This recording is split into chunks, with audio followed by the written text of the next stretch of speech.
et il vide. T'as vu? Ben voilà, vous pouvez plus difficilement mieux choisir.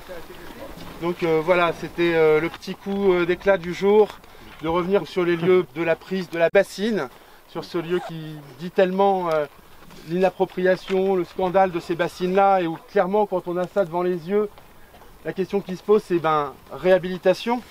Qu'est-ce que devient ce cratère illégal? Je rappelle, hein, pour ceux qui l'ont plus en tête, qu'on est bien sur une des 5 bassines illégales dites de l'ASA des Roches. Et je rappelle également qu'une ASA, association syndicale autorisée, est un établissement qui fait de la délégation de services publics. C'est un établissement où la responsabilité de l'État est engagée et où donc, oui, on a pénétré sur une propriété de l'ASA des Roches qui, pour nous, correspond à une propriété qui est publique. On vous a promis une présentation de Météo Bassine. Joachim, Jean-Jacques, je vous laisse la parole.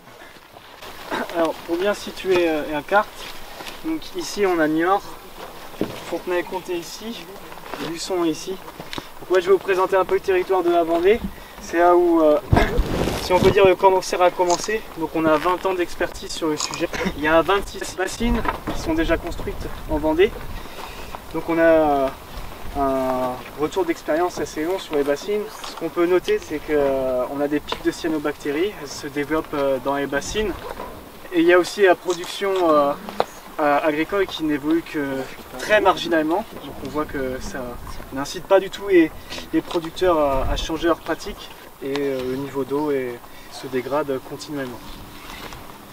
Oui, là, cette carte, c'est un premier travail qui va être complété, comme on l'a dit tout à l'heure, par tous les gens qui observent sur le terrain. C'est déjà impressionnant. Ça reflète un peu ce qui était programmé par le plan Roussel sur le marais Poitevin. Pas de bassine dans le marais, mais on peut y aller tout le tour. Donc les Vendéens avaient donné le feu vert, et comme d'habitude, ils sont très bons dans ce domaine-là, à tel point qu'aujourd'hui ils ont des problèmes d'eau potable, hein, parce que les élus ont fait le choix stratégique, il y a plus de 40 ans, de donner l'eau des nappes phréatiques à l'irrigation, ou à l'arrosage plus exactement, et l'eau des barrages pour l'eau potable. Aujourd'hui, ces grands élus visionnaires font le constat que dans les barrages, un barrage ne fait pas tomber la pluie, c'est pas nouveau, et qu'ils ont du mal à se remplir, et quand il y a un peu d'eau dedans, elle est de plus en plus dégueulasse, et qu'ils sont aussi là confrontés aux cyanobactéries. Donc à un moment donné, il va peut-être falloir dire qu'on s'est trompé, mais c'est pas près d'arriver, puisque la solution qu'ils ont trouvée, c'est de transformer l'eau des stations d'épuration en eau potable. Mais ça ne va pas coûter cher, paraît-il. Enfin, on attend de voir la facture. Comme c'est des projets très innovants, les Vendéens sont toujours en avance. Donc allons-y. Sur la boutonne, il n'y a rien de marqué ici, ou très peu, alors que les projets ne manquent pas. Et sur l'ASA des Roches, sur ce secteur-là, donc là, on en connaît 5, les 5 qui sont illégales. En fait, il y en a plus que ça, puisqu'il y en a aujourd'hui 8, plus une qui est prévue dans le plan des bassines des Deux-Sèvres, sur la grève derrière là-bas. Mais ici, dans les 5 illégales, il y a celle de M. Boucard, qui est donc président de l'ASA des Roches, mais c'est aussi la coordination rurale, c'est pas un détail. Il y a celle de Servant, qui ne fait pas partie des 5 de l'ASA des Roches, qui est le président de la FNSEA Charente-Maritime.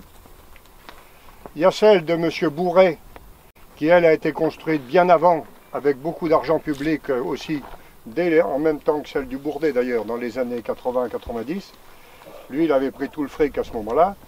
C'est un mec qui a même fait une vidéo, je vous invite à la regarder. Quand on discute avec les copains de la conf, on voit quel modèle agricole est derrière.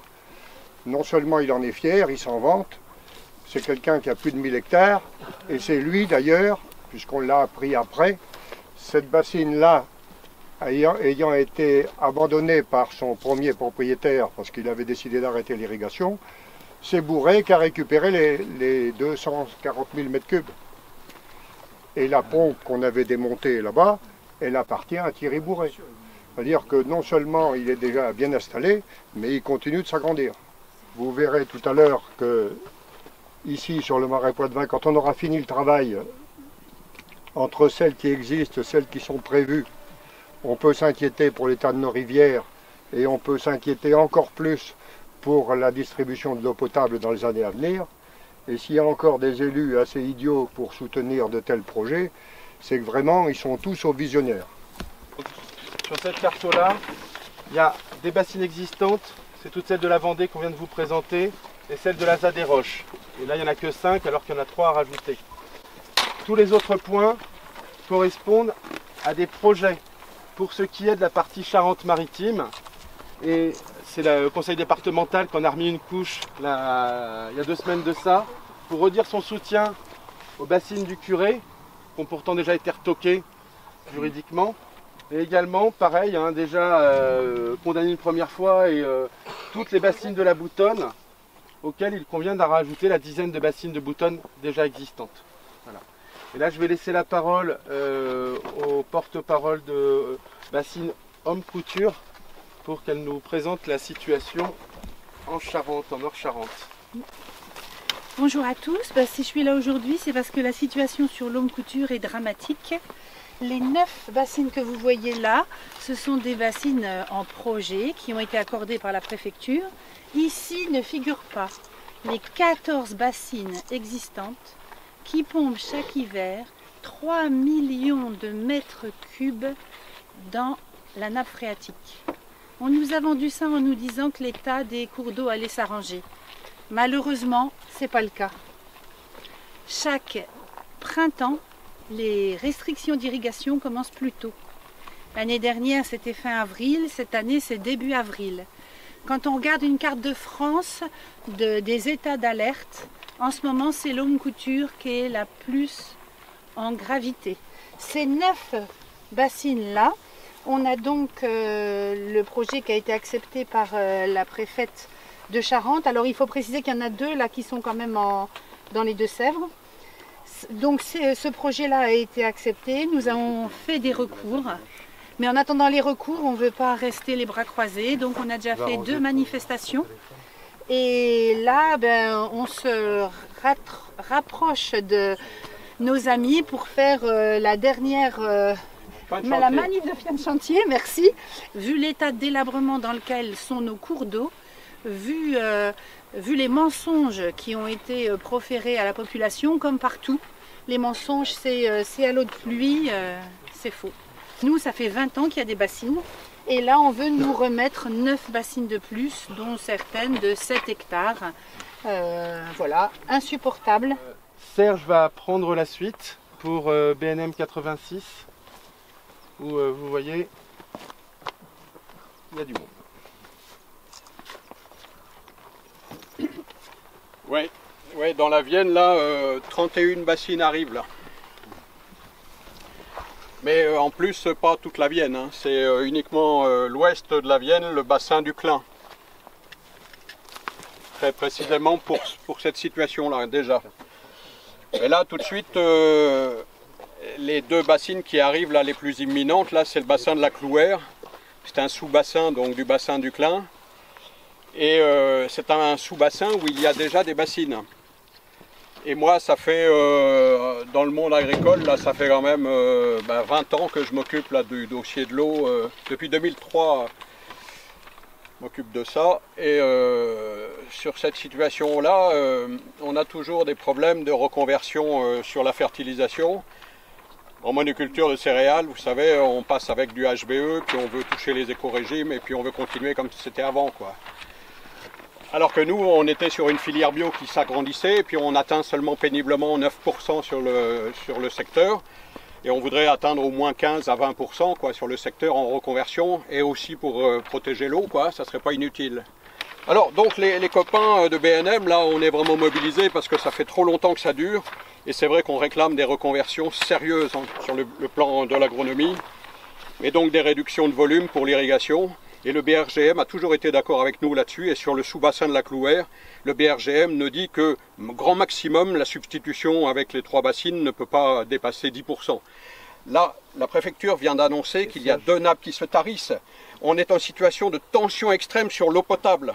Et donc les producteurs d'eau potable avaient dit non, on n'est pas d'accord pour signer le premier protocole. Est-ce que tu peux nous présenter la situation? Et la situation, là, c'est que le protocole arrive avant fin 2022 et 2 chantiers vont sans doute démarrer.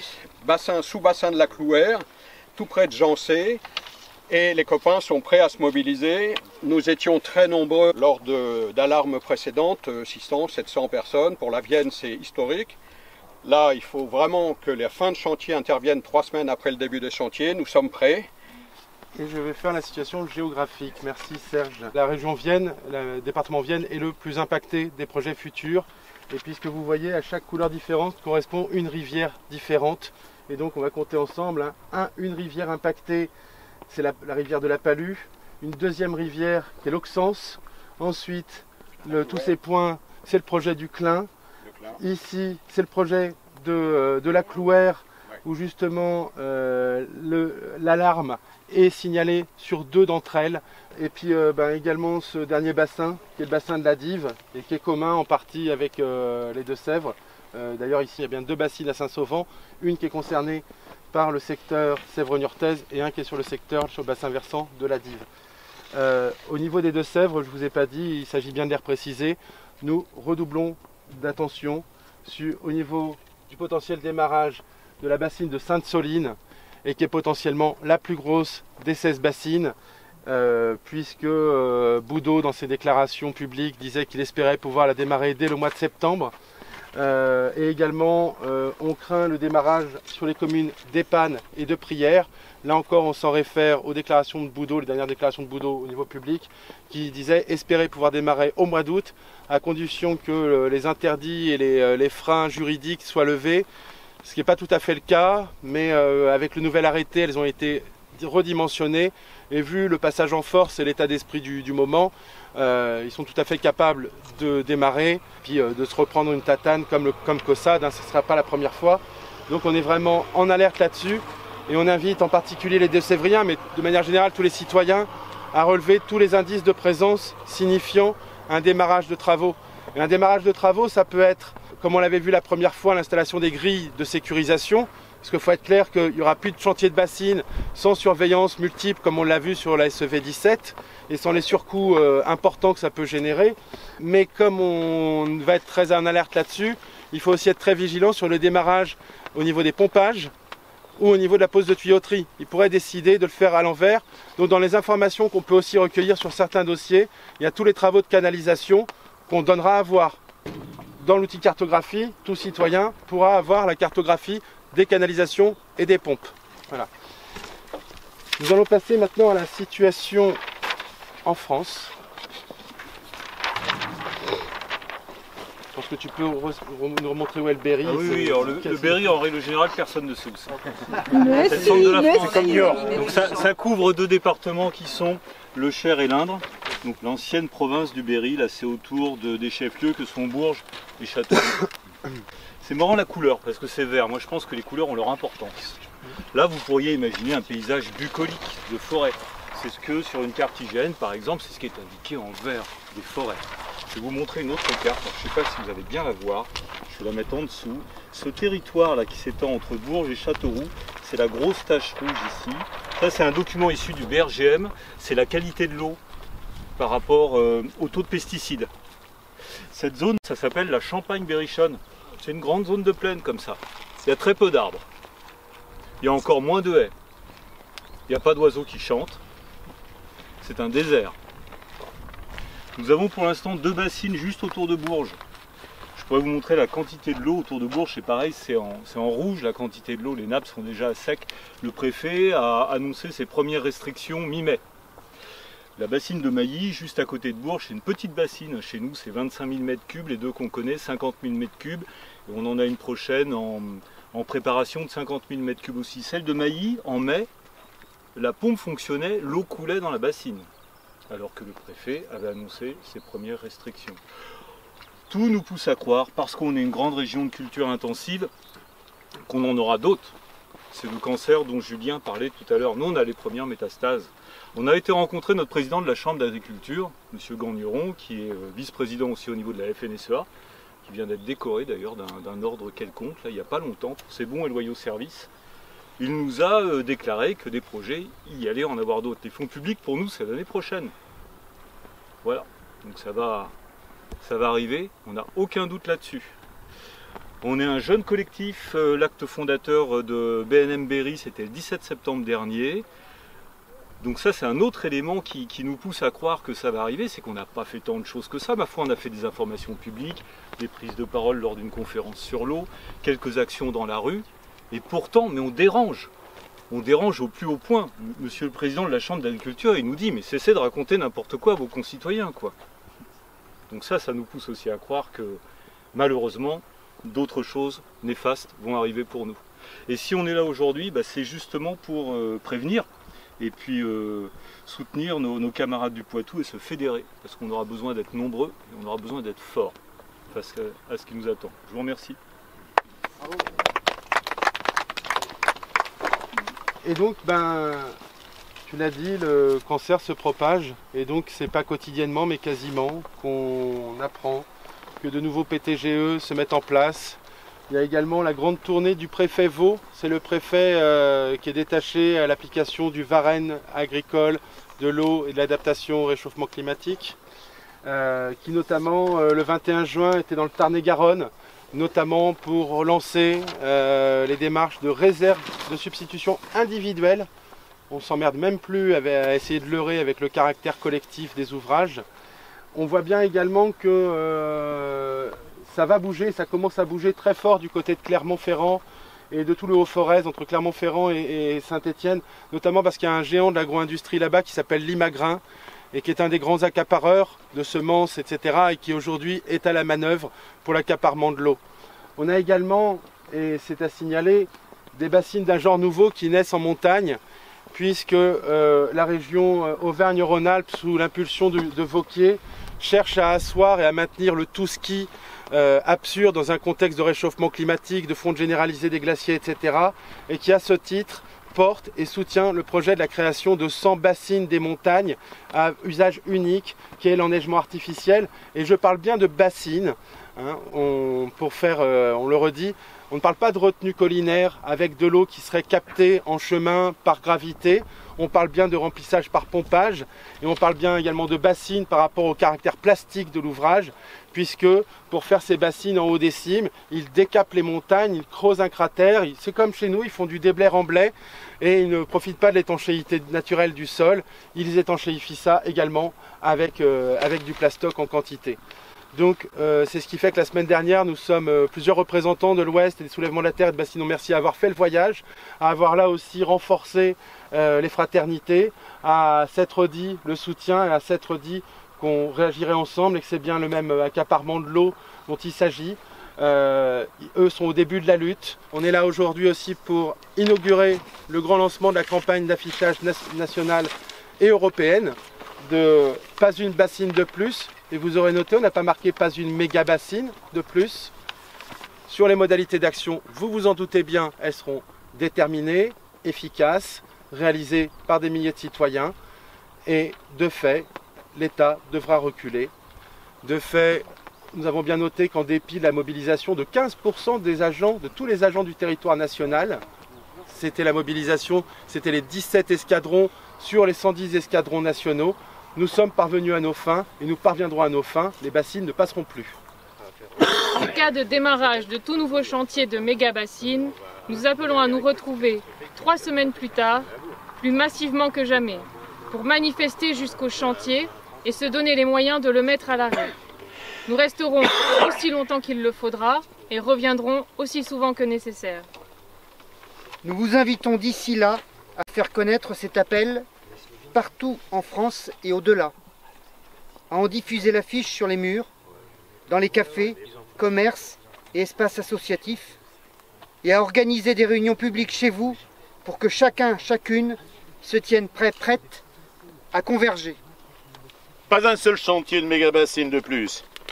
Agissons pour un juste partage de l'eau. No Bassaran! No Bassaran!